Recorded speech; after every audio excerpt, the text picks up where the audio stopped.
So you just started out mountain biking and realising all of the benefits that come with it. A social element, mental well-being, fitness and more. Today I'll be giving you a few tips and answering a few questions to get you sending those trails you can only dream of doing before. Thank you for choosing today's video and I hope you enjoy. Okay, so I've been mountain biking for a solid 2 years now and I started from the very bottom.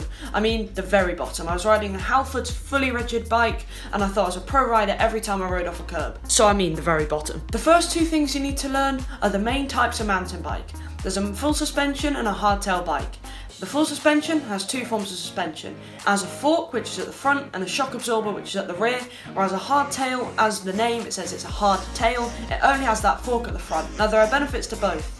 A full suspension will soak up all of those little bumps on the trail because of that added rear suspension, whereas with a hardtail it gives you a real feel for that trail and helps you feel connected with the bike. Another vital thing to learn when starting out is the three main disciplines.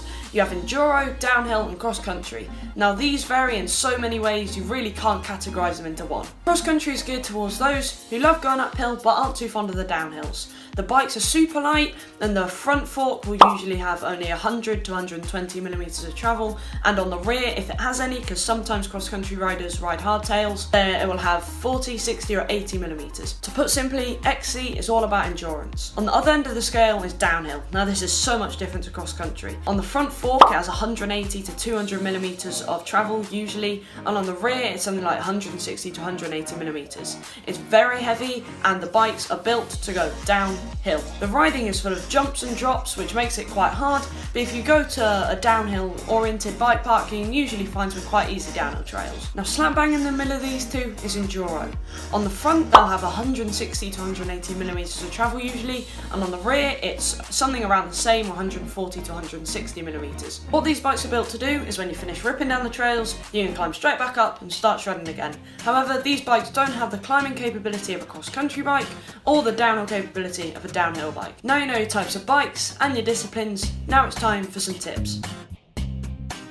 Now our first tip is essential. Go and find your local trails. This will give you a great launch pad to get you on that bike. Before you go and ride your local, I would fully suggest go and have a look around, because then you can have a look at some of the signposts that say like what type of riding it is, what type of surface, and it will give you a great kind of balance of whether you're ready to ride there or not, because sometimes trail centres can be quite hard or they can be quite easy. If you don't know where your local trails are, well this leads us on to the next tip.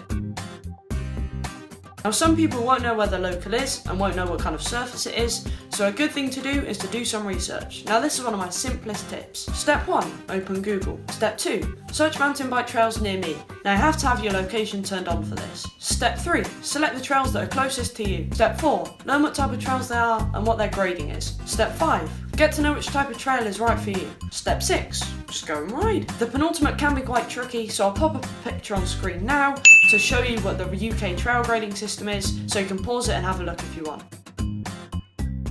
This is a very open topic, but to put simply, you need to find a bike that's in your budget and you need to find a bike that suits what kind of riding you do. If you remember, I mentioned hardtails at the start of this video. They're probably best for a first bike because they're cheap, they give you a great riding experience and you'll appreciate your full suspension so much more down the line. Now when you get to the trailhead for the first time, it's easy to think you can just shred and you'll be completely fine because crashes happen on your first lap. This is a sign at Whistler and it's very, very important. When you start to warm up, you can go a bit faster and you can start to feel that great feeling that we all love. Absolutely sending it. Now this is one of the necessary evils of mountain biking.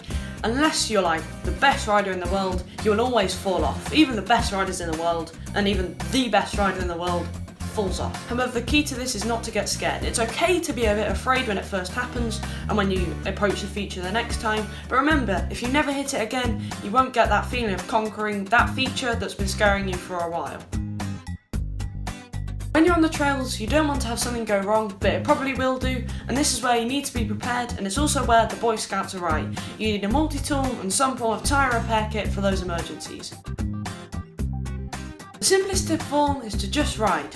Now the more you spend time on a bike, the more you grow in confidence and get to hit some of those cool features on trails. Mountain biking can be done anywhere, and I think this is what gives it its appeal. It can be done in the street, it can be done in the countryside, it can literally be done anywhere. I think a good tip is to ride down some like stair sets if you have any, if you live in an urban area, because this helps your arms and your legs and your bike really to deal with those bumps. Okay, so now I have my tips and I'm ready to go and ride.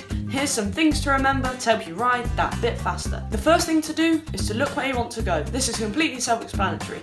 If you look where you want to go, you'll go where you want to go. Don't look off the side of the trail because you'll probably crash, and if you're on a boardwalk or skinny, this is especially helpful. You also need to remember to use all of your gears. Now I found this quite tricky to remember when I was first starting off because I kind of didn't remember how many gears I had, but if you do use all of them, it will make you ride significantly better and it will make your ride much more comfortable. Shift your weight. Now this is really important. It's all kind of like an all-round thing. When going down hills, you need to make sure you have a neutral body position, so heels down, arms bent and over the middle of the bike. And when you're going up a hill, you need to make sure you're kind of like over the front of the bike, almost stood up on your pedals, because when you're stood up on your pedals, it means you have more extension of your legs, which means more power driving through the wheels, which means you can power up those hills a bit easier than normally. Now you're completely ready to shred. Thank you very much for watching this video. If you did enjoy it, feel free to subscribe. I want to hit 100 by the end of the year, and I feel that's easily achievable if you all smash that button. Anyway, that's all I have to say today. Hope you have a great day, and I'll see you in the next one. We'll be right